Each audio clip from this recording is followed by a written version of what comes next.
Si tu m'as donné ta vie, je te donne la mienne. Dans le froid de la nuit, mon cœur t'appartient.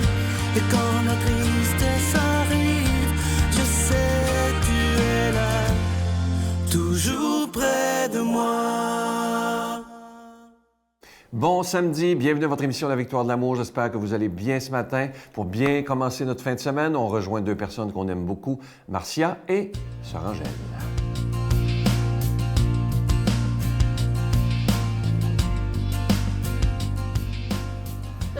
Bonjour tout le monde! Bonjour! Hey, on pourrait même peut-être dire au nom de tout le monde, ouf! Ouf parce que Noël est derrière nous, mais là, on se repose un peu pour reprendre les festivités pour le début de la nouvelle année. Puis vous, là, vous en avez eu des activités, là, 4 repas de Noël, 150 personnes, 200... Hein? 250, enfin.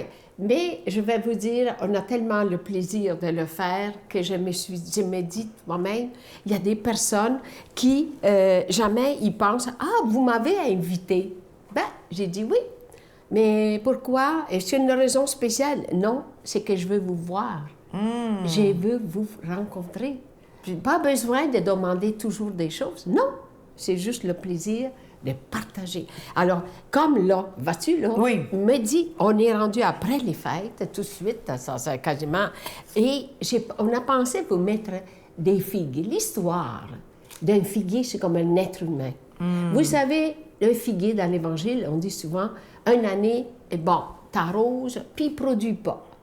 Alors, tu te dis, ben alors, on va le couper, on va le défaire. Mais c'est comme l'être humain. À un moment donné, on sent qu'il ne peut pas te donner parce qu'il passe à travers une maladie, une difficulté, et bien des choses qu'on ne peut pas expliquer. Mais il ne faut jamais perdre d'espoir. Continuer.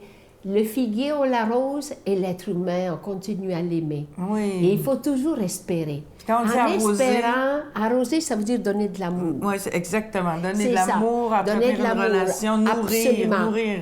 Et l'appeler. Le téléphone, n'oubliez pas que c'est pas contre les tchic-tchic, là. Mais les tchic-tchic? Oui, le téléphone intelligent, puis les tout textos. ça. Puis... Ouais. Mais prenez le téléphone et parlez à la personne. Quand tu entends « Vous m'appelez? » Ouais. Ben oui. La personne, c'est ça important. Voilà. Sœur Angèle, donc, si on fait l'analogie avec le figuier qui, même si on l'arrose parfois, ne donne pas de fruits. Non, on pensait qu'il est mort. Mais c'est important ce que vous avez dit. La même chose pour l'être humain. Il y a des êtres humains de qui on peut penser qu'ils ne donnent pas de figues ou ils ne donnent pas de fruits. Mais c'est pas vrai, c'est en gestation. Ça se peut ça se peut que vous ayez eu une mauvaise année puis que vous n'ayez pas donné de fruits. Mais watch out en 2020. Ah oui, Hein? et c'est peut-être tout là. Il faut prendre le temps de réflexion. Et des fois, je me dis, la maturité, elle vient au bon moment. Mais il ne faut pas, tu sais, des fois, un petit jeune, on va dire, oh, il n'y a rien à faire avec lui. Dites jamais ça. Parce que moi, je trouve que des fois, il y a des moments difficiles, puis on ne sait pas ce qu'il vit, la personne. Alors, c'est la même chose. Mais nous autres, comme je disais, le temps de la guerre, qu'est-ce qu'on faisait? On allait chercher les figues au bon moment, et puis on les faisait sécher. Et puis, les Noëls arrivent, le temps des fêtes, on mangeait des figues, on avait nos protéines, puis on allait chercher de l'énergie. Et alors, on le partageait. C'est ça. C'est comme il dit, souvent, et tantôt, il me disait, on a mis des dates. Pourquoi? Parce que le Noël, il ne change pas de date. Et les fêtes non plus. Alors, voilà. Merci beaucoup, Sœur Angèle. Merci. Notre Père qui es aux cieux, que ton nom soit sanctifié, que ton règne vienne, que ta volonté soit faite sur la terre comme au ciel. Donne-nous aujourd'hui notre pain de ce jour. Pardonne-nous nos offenses comme nous pardonnons à ceux qui nous ont offensés. Ne nous laisse pas entrer en tentation, mais délivre-nous du mal, car c'est à toi qu'appartient le règne, la puissance et la gloire pour les siècles des siècles. Amen. Sa berger, assemblons-nous, allons voir le Messie, nouvelle agréable, un sauveur enfant nous est né. Glory, glory, alléluia.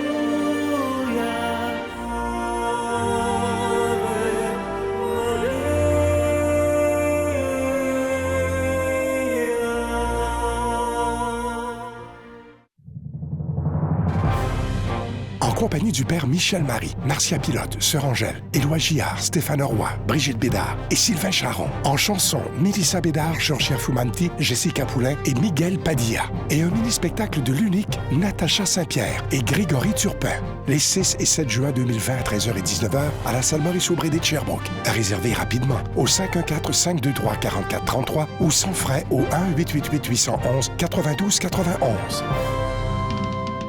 Je suis tellement content de vous parler de ce magnifique cadeau du mois de décembre, ce beau mois de Noël, une belle exclusivité de la Victoire de l'amour. Il s'agit du pendentif de la Vierge Marie et l'enfant, orné d'un petit zircon qui représente l'étoile de Bethléem. Ce pendentif, il est déjà béni. C'est vraiment un véritable bijou et vous le recevrez avec un don de 25 $. Et si vous en voulez deux, avec un don de 40 $. Vous recevrez aussi un reçu pour fin d'impôt. Et moi, je veux prendre le temps aujourd'hui de vous dire merci de tout cœur de votre offrande spéciale de Noël. C'est un peu comme si vous faites un cadeau de Noël directement à Jésus afin que sa parole soit annoncée.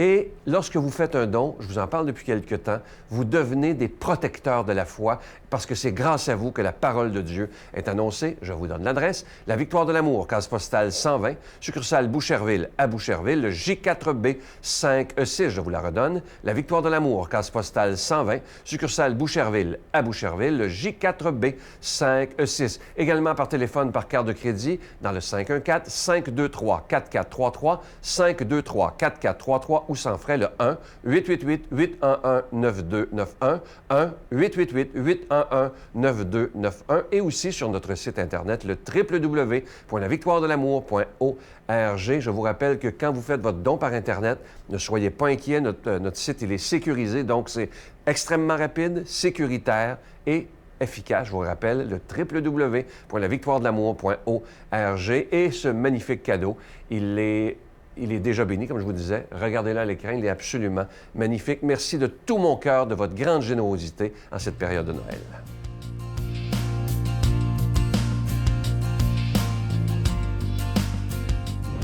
Qui n'a jamais rêvé de recevoir une lettre du Christ?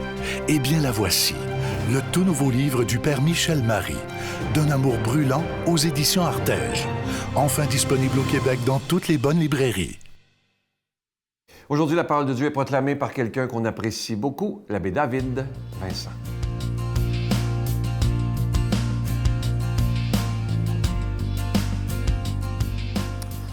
Entre Noël et Jour de l'An, on se retrouve. Je te souhaite un bon début de journée. Bonne nouvelle de Jésus-Christ selon saint Matthieu. Après le départ des mages, voici que l'ange du Seigneur apparaît en songe à Joseph et lui dit « Lève-toi, prends l'enfant et sa mère et fuis en Égypte. Reste là-bas jusqu'à ce que je t'avertisse, car Hérode va rechercher l'enfant pour le faire périr. » Joseph se leva dans la nuit, il prit l'enfant et sa mère et se retira en Égypte, où il resta jusqu'à la mort d'Hérode, pour que soit accomplie la parole du Seigneur prononcée par le prophète. « D'Égypte, j'ai appelé mon fils. » Alors Hérode, voyant que les mages s'étaient moqués de lui, entra dans une violente fureur. Il envoya tuer tous les enfants jusqu'à l'âge de 2 ans à Bethléem et dans toute la région d'après la date qu'il s'était fait préciser par les mages. Alors fut accomplie la parole prononcée par le prophète Jérémie qui dit « Un cri s'élève dans Rama. Pleurs et longue plainte. C'est Rachel qui pleure ses enfants et ne veut pas être consolée, car ils ne sont plus. » Acclamons la parole de Dieu. Aujourd'hui, en ce 28 décembre, nous célébrons la fête des saints martyrs innocents. Toutes ces personnes, ces jeunes, ces moins jeunes, qui sont morts à cause de leur foi, à cause de leur conviction, et bien des personnes qu'on n'entend même jamais parler. Une ONG, dans ses statistiques pour l'an 2019, révélait que plus de 200 millions de personnes chrétiennes sont persécutées dans le monde au nom de leur foi. Et sur ce nombre, près de 4000 sont décédés. On n'en parle jamais dans les nouvelles. Des personnes qui sont mortes à cause de leur appartenance à Jésus. Des personnes peut-être qui ne sont pas mortes, mais qu'on a fait souffrir, qu'on a expulsées. Des personnes peut-être qui ont perdu leur emploi. Des personnes qu'on a blessées à cause qu'ils croient en Jésus-Christ et qu'ils n'ont pas voulu, d'une certaine manière, renoncer à leur foi, renoncer à leur spiritualité chrétienne. Pourtant, il y en a même chez nous. Si tu te souviens, le printemps dernier, à l'Oratoire Saint-Joseph, le supérieur, le père Claude Groux, a été attaqué par un individu qui s'est jeté sur lui avec un couteau. Par chance, finalement, le père Groux s'en est tiré avec une bonne frousse et surtout quelques égratignures. Mais c'est quand même au nom de sa foi, parce qu'il est prêtre, qu'on l'a attaqué. Si tu te souviens également, on en avait parlé dans les médias en 2016, le père Jacques Hamel, un prêtre en France qui, alors qu'il disait la messe, s'est fait assassiner par 2 terroristes. Une autre personne, au nom de sa foi en Jésus-Christ, qui est mort. Des personnes, même chez nous, qui perdent leur emploi, qui vont être ridiculisées.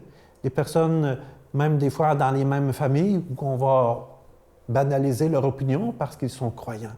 C'est des formes de persécution également chez nous. Aujourd'hui, en priant les saints martyrs innocents, ce sont toutes ces personnes qui souffrent à cause de leur appartenance à Jésus. Dans l'Évangile, Hérode est en colère parce qu'il a peur. Il se sent menacé par la venue d'un futur roi qu'on lui a parlé, que les mages lui ont annoncé la venue. Hérode se sent menacé et il va vouloir éradiquer cette menace.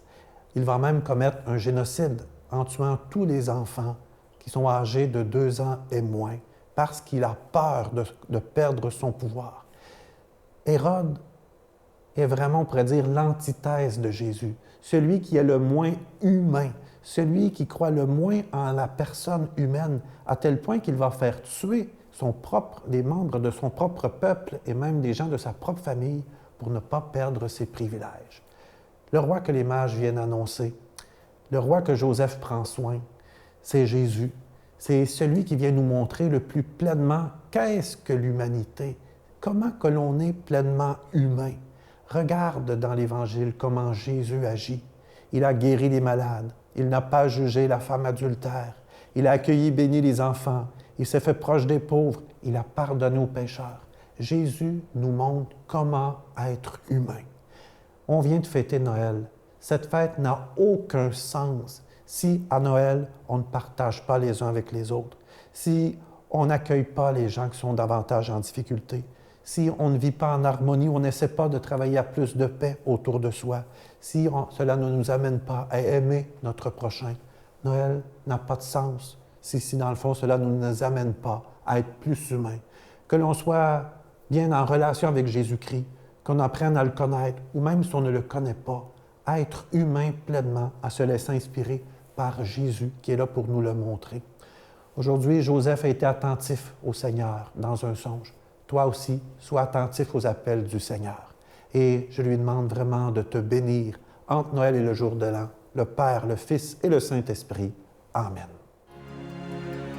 Je vous salue Marie, pleine de grâce. Le Seigneur est avec vous. Vous êtes bénie entre toutes les femmes, et Jésus, le fruit de vos entrailles, est béni. Sainte Marie, Mère de Dieu, priez pour nous pauvres pécheurs, maintenant et à l'heure de notre mort. Amen.